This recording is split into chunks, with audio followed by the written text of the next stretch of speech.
Gillian Lauren was a young, aspiring actor when she was recruited to work as an entertainer for the Sultan of Brunei. It would take the teenager inside a secret world of sex, money and power.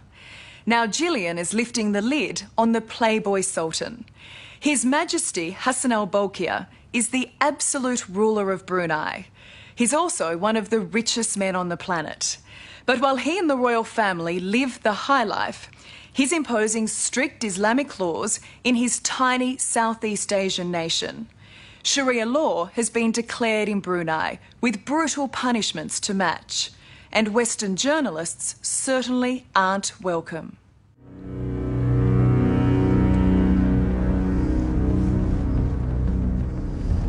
We've now got two policemen on motorbikes behind us, so just keep the camera low. Brunei is not a free country. See which way they go if they follow us here. Yeah, just put it down a bit, Honor. That's it. They're both just checking us out. It's one of the richest nations in the world. And on the surface, it looks like paradise. But this tiny speck on the coast of Borneo is beautiful one day. Just chop it like that. Yeah. Barbaric the next. What is the punishment for theft? Theft, the hand should be cut off from here, from the elbow. And what if someone commits adultery? Whether he's a man or woman, he will be stoned to death. Stoned to death for adultery. Amputations for theft. Public floggings. These will be the horrific punishments under the new Sharia law imposed by the all-powerful Sultan of Brunei, Hassan al-Bolkiah. Dan tidak adil, tetapi Allah sendiri telah menegaskan undang-undangnya. Itu adil. So how many crimes under Sharia law did you and the Sultan commit that night? Well, I'm not an expert on Sharia law, but I can say that we committed adultery. For more than 6 months, we've been seeking permission to visit Brunei to talk to the Sultan. Ladies and gentlemen, welcome to Brunei Darussalam, where the local time is... But it seems that 60 Minutes is distinctly unwelcome in Brunei. So I'm entering this devoutly Muslim country as a tourist. And all our filming must be done in secret.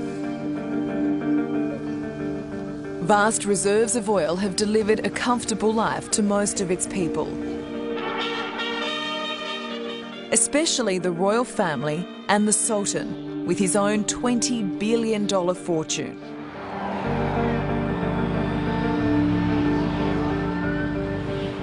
While the people on the street are liable to the cruelest punishments imaginable, behind these gates, it's a completely different story. In his 1,800-room palace, the Sultan and his brother, Prince Jeffrey, live a life that can only be described as hedonistic. Their wild parties are the stuff of legend, free-flowing booze, while hundreds of women are flown in from all over the world to cater to their every whim. How many times did you have sex with the prince? Hundreds?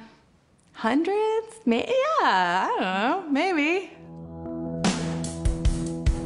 As an 18-year-old, Gillian Lauren was a wild child looking for adventure. She would spend a year in the royal harem. I was trying to be an actress in New York, and a friend of mine told me that there was this casting call that was supposedly to go and entertain rich businessmen, singing, dancing, that sort of thing. Did you have any idea that it would involve sex? Well, I knew I was not being hired as a diplomat. Gillian Lauren was actually recruited to Brunei by the Sultan's younger brother, Prince Jeffrey, whose habits and tastes aren't exactly devoutly Islamic. Prince Jeffrey owned an enormous yacht, he called Tits, with 2 runabouts, Nipple 1 and Nipple 2. He famously had nude statues made of himself and a former wife having sex, and he had a palace set aside just for his harem. The palace was like something out of Aladdin. You know, it was golden domes and glittering swimming pools and gold in the carpets and in the bathroom fixtures and incredible art, you know, Degas sculptures and Picasso paintings. How many girls were there? About 30, give or take, at any given time from all over the world. How old do you think some of them were? 15? The young American was given gifts of cash, jewellery and clothes worth hundreds of thousands of dollars. So when she finally caught the prince's eye, she wasn't exactly surprised by what came next.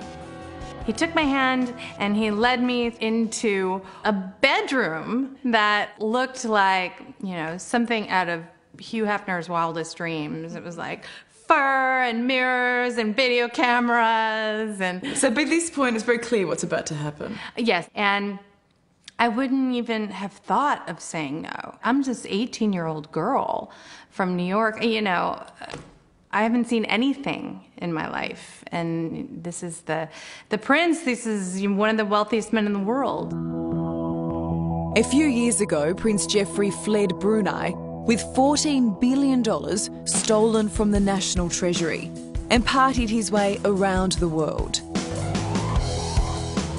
Much like the Sultan's own son, Prince Azim, who loves playing dress-ups and entertaining celebrities in Hollywood, many of whom are paid handsomely to attend.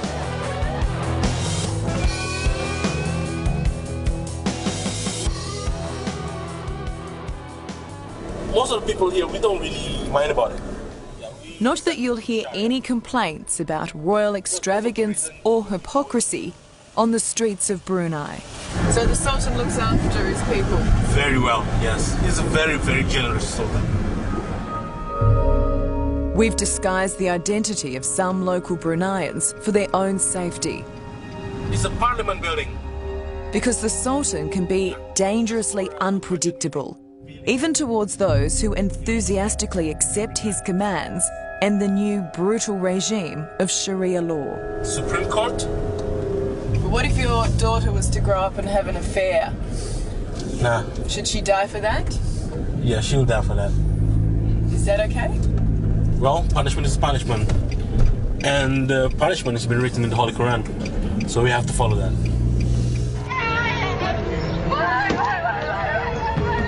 While Sharia law and its criminal code has traditionally been concentrated in the Middle East and parts of Africa, it's now gaining ground in our region. Not just Brunei, but also parts of Malaysia and Indonesia. Countries which have previously rejected Sharia's harsh edicts for a more moderate, tolerant form of Islam.